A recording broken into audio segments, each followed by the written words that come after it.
Hello, ladies and gentlemen, and welcome once again to On the Road with Sam Watkins. I am here with Dave G. He's going to talk to us about his music. Dave, how you doing, man? I'm doing good, man. How about you? Great, great. Thanks for asking. So tell us a little bit about yourself and your music to start with. Well, I started kind of young. My parents got me into the clarinet when I was about five and played in the school bands and sang in the chorus and all that. And I got pretty good on the clarinet. I was getting A's, I was going to competition and all that. And then, maybe when I was eight or something, my folks gave me the Monkees album and that was something different for me. And then later on, they gave me the Beatles' Rubber Soul, actually. I don't know how they found out to give me this stuff, but they did. And I guess it was all downhill from there. Laugh out loud. But let's see, around 12, maybe I got a hold of an old floor tom, a drum tom, and I taped a drum brush on one part of it for a snare sound, and I put a gauze pad on the other end of it for a kick. I found a hi-hat, and that was my first drum kit. So that was my first like delge into like I guess you could say rock music. Yeah, it was kind of interesting. I did a lot with that little one drum. I used to jam in my living room, my parents' living room, with this guy named Carl Schwarzenegger. I went to school with his brother Ewald, and they were actually cousins of the Terminator Oh, wow. in upstate New York. So I got to jam with Carl, and he had a nice old Farfisa organ. So we used to. That was probably my first like attempt at like playing with another musician and having a band. And that was pretty cool. That lasted for a little while. And then I was about 13 when my partner Joe, he showed me how to play Proud Mary on his guitar. So that was my first introduction to guitar. And after that, I kind of, realized how corny the clarinet was. So I went to this local music store, man, and I traded this Buffet Crampton clarinet. It's probably worth a grand or something at the time, and I traded it for $100 area guitar. And I'll tell you the salesman was stoked, right? So me and my buddy Joe would jam up in his attic, and we'd play songs off like Cream's Disraeli Gear album. We had black light up there and the opium incense and the strobe candles going, and I know that's Greek to kids today, but it was a good scene. And that was the start of my musical journey, I think. And what are some projects you've accomplished or are currently working on at the moment? In about 1980, I built and operated a studio in the basement of my Berkeley home, and was there for about 20, 25 years, and probably put I don't know, a couple 100,000 hours behind that console, man. I haven't really done the math, but I probably produced around 300 songs for myself and produced and recorded a tons more for other artists. So that was a good stint there.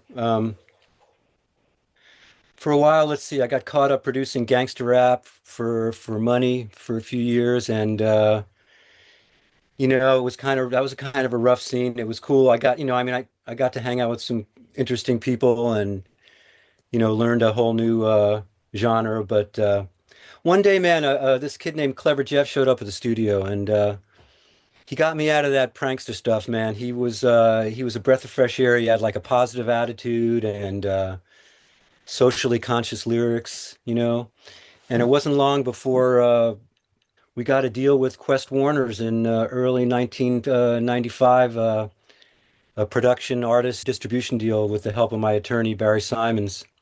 What up, Barry? And since then, I've been producing my own stuff as an artist and working to release and promote my catalog. Awesome. The past couple months, I got into the social media thing, and it's kind of been a time-consuming process and taken me away from my vegetable garden and other projects on the homestead, man. But hopefully that'll pay off. And I really want to share the music with the rest of the world.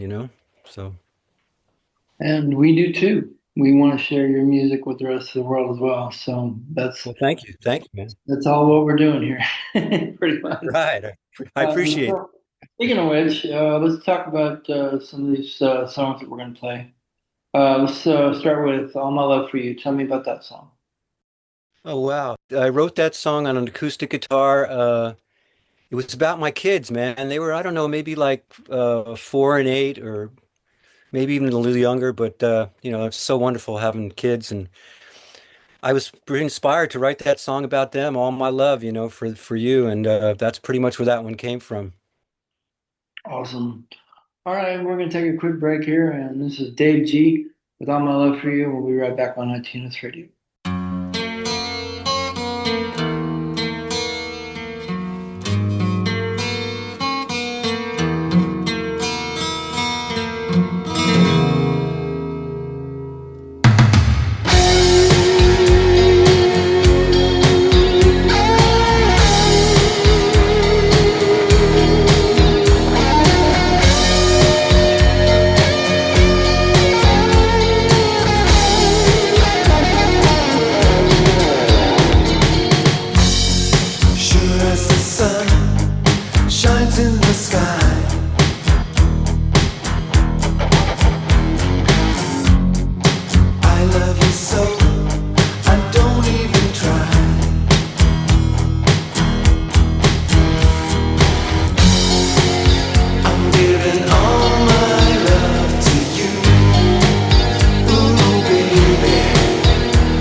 All right, and we're back now with more of Dave G in the studio. And tell me, Dave, how would you describe your style of music?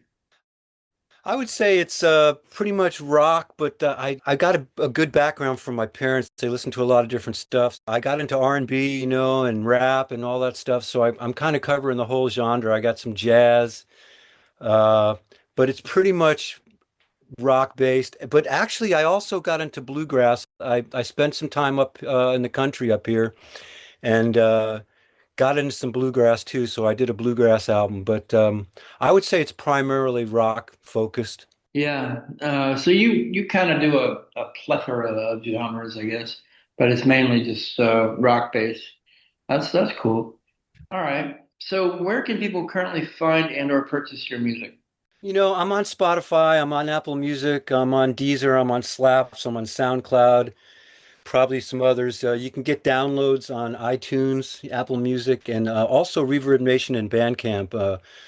I'm selling some stuff there. So I'm still developing my social media accounts, man. I've only been releasing my catalog in the past couple months. So I'm Okay. working on getting all the releases migrated to these social media accounts. So a lot of them are kind of empty right now and lonely, but I think ITNS is going to help with that. So Oh yes, absolutely, absolutely. And I know we kind of just started talking a little bit here not too long ago. But do you happen to have, or do you plan to film any music videos for your songs? I do, man. I actually I did like three selfies myself, with the iPhone or whatnot or achieve and they're pretty terrible, and edited it all myself and stuff. So I really want to do some major, production videos. I have a lot of concepts, man, and I have some screenplays and some ideas for some of these songs, and I'd like to get together with a real production company and do some videos, man. I actually wrote a song lately, which I don't know if I'm ever going to have a masterpiece, kind of like Dewey Cox. I don't know if you've seen the Dewey Cox story, but it's pretty Oh yeah, interesting. yeah, I've seen Yeah. that. So Funny. I don't know. I don't know. But if I do have a masterpiece, it might be this song called "Show Me Freedom" that I just wrote, and I'm still working on some verses for that. But Okay. I want to do a big production for that, man, because it's something that I think everybody in this world can agree on, whether they're on the left side or the right side. And, there's a lot of division going on now. So I Yeah. think this song might unify a little of that. And I'd like to get into a big studio. My son has a big studio now called Big Bang, and it's up here in the middle of nowhere. But I might want to get in there and have like, some top players and get a nice big fat church choir, to fill in for this song, and do a video, and do a good video. So that might be a good project for me to try to get going. Yeah. And now let's talk about this next song, That Kind of Energy. Tell me about that one. It's basically a song about not wanting any bad energy, and it seems to be some bad energy floating around in the world. Like I say, there's a lot of division. A lot of these kids are getting a bad rap and just there's some bad influences going around, man. So the song's basically about, not wanting that and just wanting positive energy. I think don't want that kind of energy. All right, and this is Dave G with That Kind of Energy, and we'll be right back once again.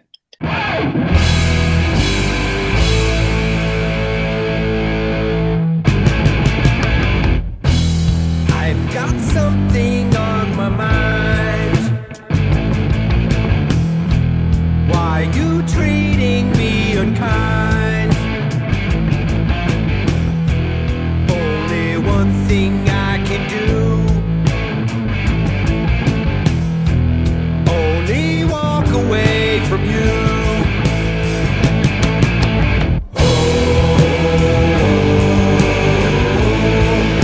Don't want that kind of energy.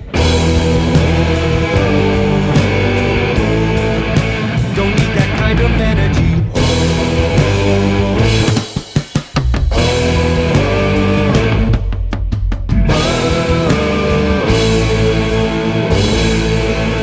Don't want that kind of energy. Now I've got this little thought. Maybe someday you'll get caught doing crimes all through the world, disturbing every boy and girl.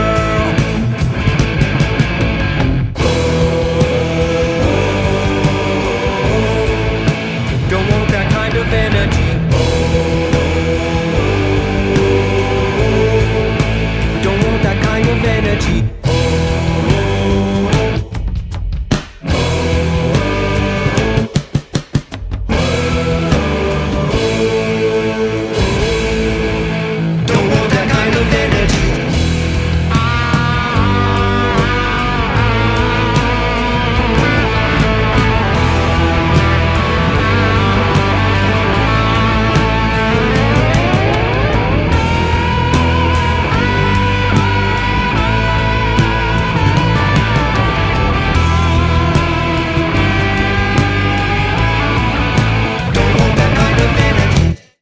All right. Well, we got one more song to play and a few more questions. Just a few more. I don't want It's to all poke, right. I don't want to poke too hard, but I got uh, time, man. All good. that's cool. That's cool.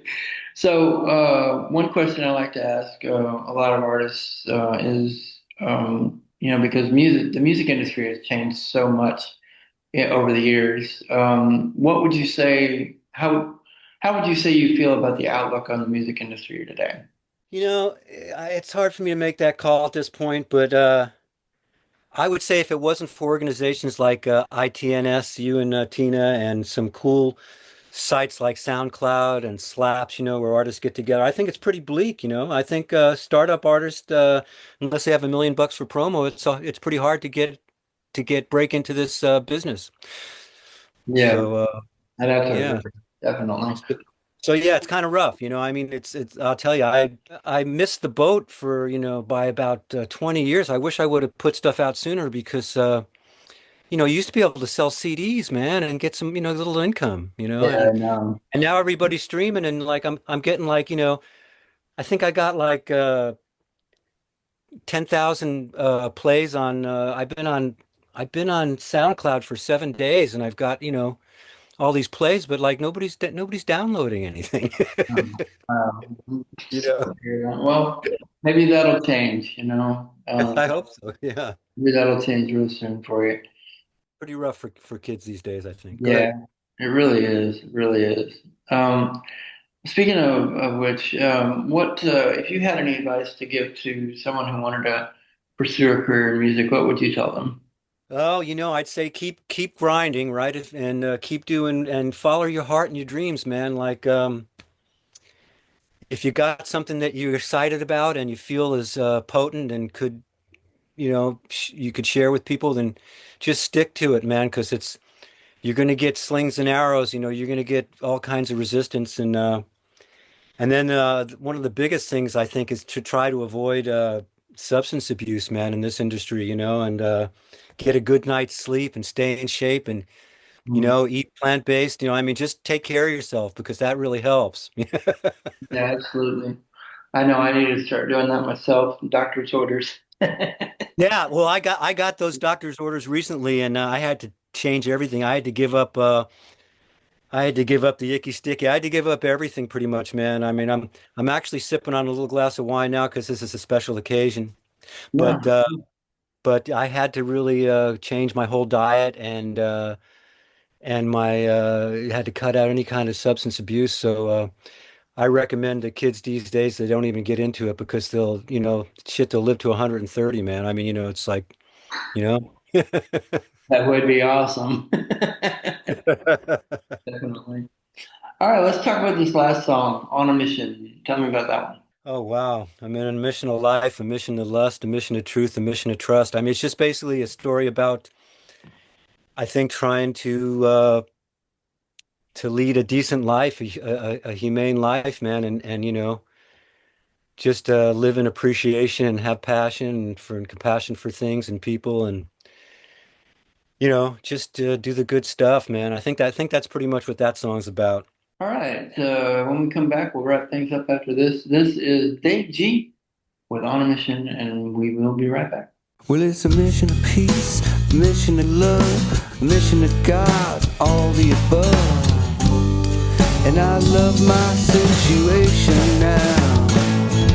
I gotta go with the flow, I can't say no. Don't you think that it might be so? If everybody wanted to, they could be on a mission.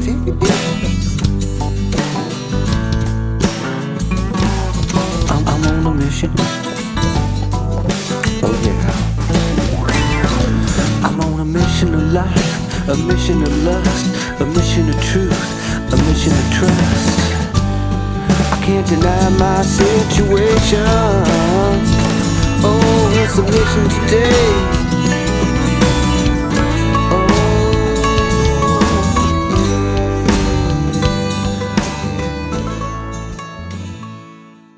All right, well, Dave, thank you so much for doing this interview for me. I just have a couple more things, real quick. What plans do you have for the rest of this year, and possibly, do you have any plans for next year? Yeah, man. Like I say, I just really started to release my catalog that I've had for a long time. And I just, in the past 5 or 10 years, just completed my last two albums. And man, I swear I probably got, Sam, about, I don't know, 1,000 or 2 or 3,000 ideas on my, files of things I put into the phone or the Walkman. And I'd like to, what I'd like to really do, man, is get a nice big rehearsal studio place, and put a band together, man, and just do like the Beatles, just do like 100 albums a year. And I do want to put a band together and start doing some touring and doing some playing. So that's pretty much going to keep me busy, I think. Yeah. And some videos, so. Where are you from again? I can't remember. Well, I basically grew up in Long Island, New York, and then I Oh, moved I moved to upstate New York to the Catskills to Hunter Mountain. By the ski slope there. I was there from, okay. probably 12 to 17 or 18 through high school. And Okay. then I did a couple years in LA, and then I moved up to Humboldt County, started a little family up here. And then after 10 years of that, I went to Berkeley, dude, and I started a few businesses. And then one day I got kind of discovered by this guy. I'd written my first song. I was probably like 27, and I'd written my first song on my buddy's four track, his TX four track, and recorded it. Oh, And I was doing this Oakland Home and Leisure show. I got a booth to sell this Redwood Burl furniture inventory I had. The business wasn't doing very well, and I met a girl there, man. She was in the booth next to me, and she asked me what I was listening to on my headphones, and I told her, and she took a listen, and she said that I should give her the tape because her grandfather's in the business. And anyway, do you got time for this? oh, absolutely. Okay. I gave her the tape, and the next day I get a call from this guy named Charlie Mish. He apparently was a pretty famous recording engineer in the business for years. An old guy, white haired, bandana. Mhm. Went over to his house in Fremont, and he had walls. I mean, literally walls of tapes that were all conversations with like Frank Sinatra and Ellis Fitzgerald and all these great artists. Wow. And I was blown away, dude. And he said I had something here, and dude, I was there for like a half hour, and he had me on the phone with Lenny Waronker, who was the president of Warner Brothers at the time.